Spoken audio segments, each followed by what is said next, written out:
La gran declaración que estamos presentando es que todos los cristianos son felices. Pudiera haber el temor de que seamos etiquetados como radicales, pero esa es la verdad de Dios en su palabra. Todos los cristianos son felices. ¿Usted tiene su Biblia? Ábrala conmigo.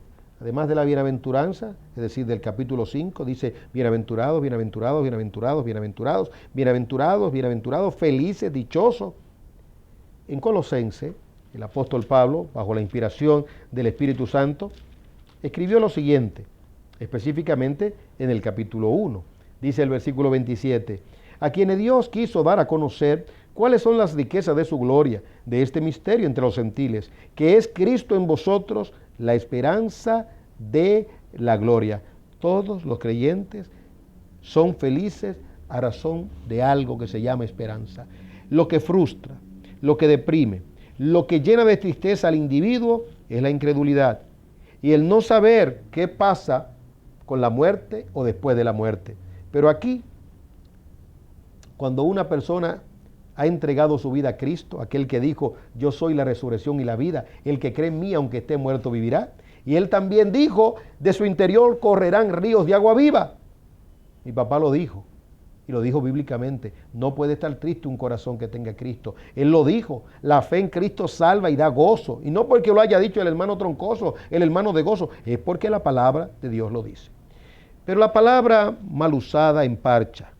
Torcer las palabras de Pablo es pernicioso, dice que para su propia perdición. Dice Colosense, en el versículo 22 del capítulo 1, sin embargo, ahora Él os ha reconciliado en su cuerpo de carne, mediante su muerte, a fin de presentaros santos sin mancha, irreprensible delante de Él. Ahora versículo 23. Si en verdad permanecéis en la fe, bien cimentados y constantes, sin moveros de la esperanza del Evangelio. ¿Cuándo es que se pierde la felicidad en el cristiano? O del llamado cristiano, cuando se muta o se cambia la esperanza, o cuando se pierde la esperanza. Bueno, alguien dirá, a través de una teología que se entiende consistente con todo el consejo de Dios, que la esperanza no se pierde. Ajá. ¿Y usted cree que la esperanza es algo tan soterrado que no se percibe ni se ve? ¿Qué es lo contrario a la esperanza? La desesperanza. Es decir, cuando se pierde toda esperanza. ¿Y cómo se evidencia la desesperanza? Muy sencillo, por una tristeza, una frustración y no querer vivir. ¿Cómo se manifiesta la esperanza? Por un deseo de vivir, una expresión chispeante de dar gloria a Dios, una expresión constante. Para mí el vivir es Cristo, eso es esperanza. O como dijo Job, yo sé que mi Redentor vive. Usted ha leído ese pasaje, ¿verdad? La palabra de Dios reza de la manera siguiente. Capítulo 19, versículo 25. Dice, yo sé que mi Redentor vive y al final se levantará sobre el polvo y después de deshecha mi piel, aún en mi carne veré a Dios, el cual yo mismo contemplaré y a quien mis ojos verán y no los de otro. Desfallece mi corazón dentro de mí. Y anterior a esto había dicho, quiero decir, en el versículo anterior, dijo en los versículos anteriores, versículos 23 y 24, oh, si mis palabras se escribieran y se grabaran en un libro, si con cincel de hierro y con plomo fueran esculpidas en piedra para siempre. Y ahí dice, yo sé que mi Redentor vive. ¿Usted conoce la prueba de Job? Más que la prueba de Job, pero él de manera instintiva respondió, ¿acaso recibiremos lo bueno de Dios y lo malo no lo recibiremos? Jehová dio, Jehová quitó, sea el nombre de Dios bendito. Y en todo esto no pecó Job ni le atribuyó a Dios despropósito alguno. Pero aquí Job está mostrando una esperanza gloriosa en este capítulo 19, versículo 25. Una esperanza viva. Era, digamos, el resultado de su fe. El resultado de su fe que se expresaba en esperanza. Es decir, que en medio de esta calamidad, él era feliz. Alguien dirá, ¿había tristeza? ¿Por qué no? Un cristiano puede estar triste. Aunque la canción diga, no puede estar triste un corazón que tenga a Cristo. La idea de la canción Es una tristeza conforme al mundo. ¿Usted sabe lo que escribió el apóstol Pablo en su carta a los tesalonicenses? Hermanos, no os entristezcáis como aquellos que no tienen esperanza. No os entristezcáis como aquellos que no tienen esperanza. En otras palabras, personas que viven una vida infundada. En el caso del creyente, él sabe por qué está vivo y él sabe cuál será su destino. Eso le causa una felicidad maravillosa. Pero cuando se expresa de que un cristiano se deprime, sí, se deprime, bueno, sí, se deprime, sí, se deprime, sí, se deprime. Está en un mundo de tristeza. En el mundo tendréis aflicción, hay aflicción. Pero decir que un cristiano cae en desesperanza, esa es una de las herejías más grandes en toda la historia de la fe cristiana, No, eso es tirar por el suelo, eso es embarrar el evangelio, eso es destruir todo lo que se edificó. Como dijo Pablo, si yo vuelvo a edificar lo que yo mismo destruí, me hago transgresor. Eso es lo que se ha hecho, eso está en Gálatas. Si yo vuelvo a construir lo que yo mismo destruí, me hago transgresor. Eso está en Gálatas. En otras palabras, ¿cómo puedo yo decir que un cristiano cae en desesperanza? Eso es derribar totalmente la esencia de la fe, del cristianismo. El que dice eso no tiene una consistencia con la verdad del evangelio. Y lo que sigue en esa doctrina, aunque prediquen 1000 veces esperanza, salvación, vida eterna, se caen al final. Es infundado, es una mentira, es un engaño, porque una verdad tuerce todas las demás verdades. Por eso Pablo dijo, si yo accediera, entonces negociaría la verdad del evangelio, y ni por un momento accedí. Porque la verdad, dice Pablo, no estaría de mi lado. Es decir, que con una sola mentira doctrinal fundamental, se pierde todo el engranaje de verdad. Busque su Biblia y ábrala. Un cristiano jamás cae en desesperanza.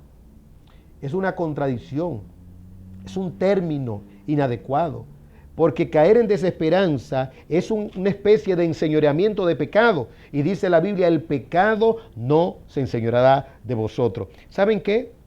Caín cayó en un estado de desesperanza. El Señor le dijo, el pecado está a la puerta. Escapa. Escapa, porque Él va a venir a ti y tú no te vas a poder librar de Él.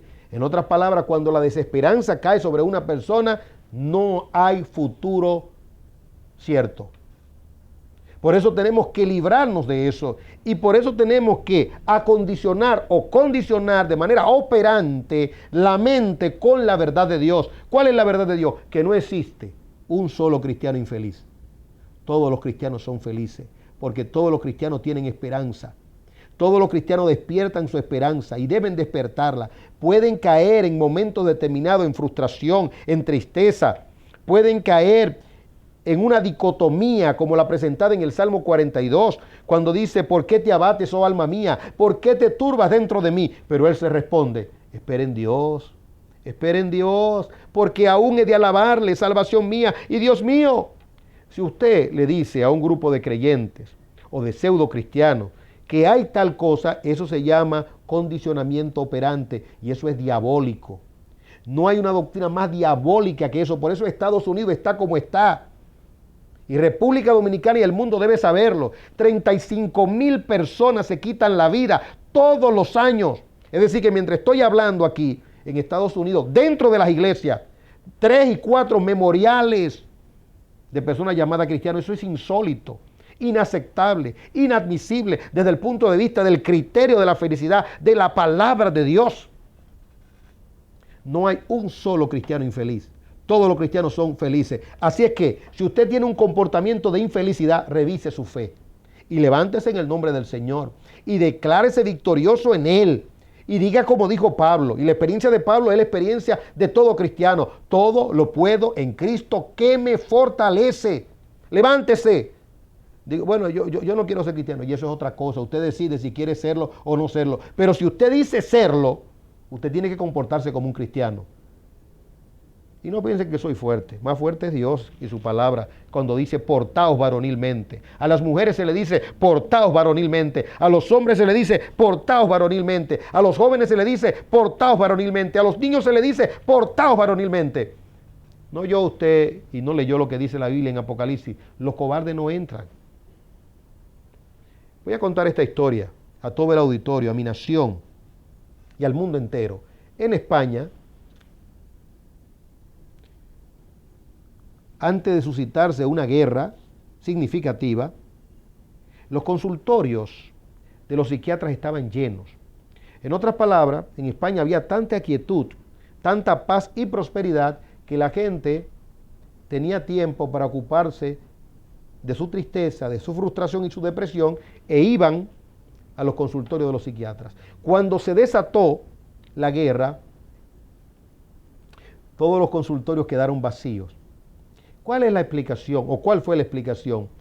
Que ahora la gente no tenía tiempo para ocuparse en sí misma, en el sentido de preocuparse de sus problemas. Estaban más preocupados por la guerra y por salvaguardarse. ¿Ve usted cómo se acondiciona la mente? Acondicione la mente de manera conceptual y ella se va a dejar llevar. Así también en lo relacionado con la verdad de Dios. Bienaventurados los pobres en espíritu. Es decir, son felices ¿quiénes?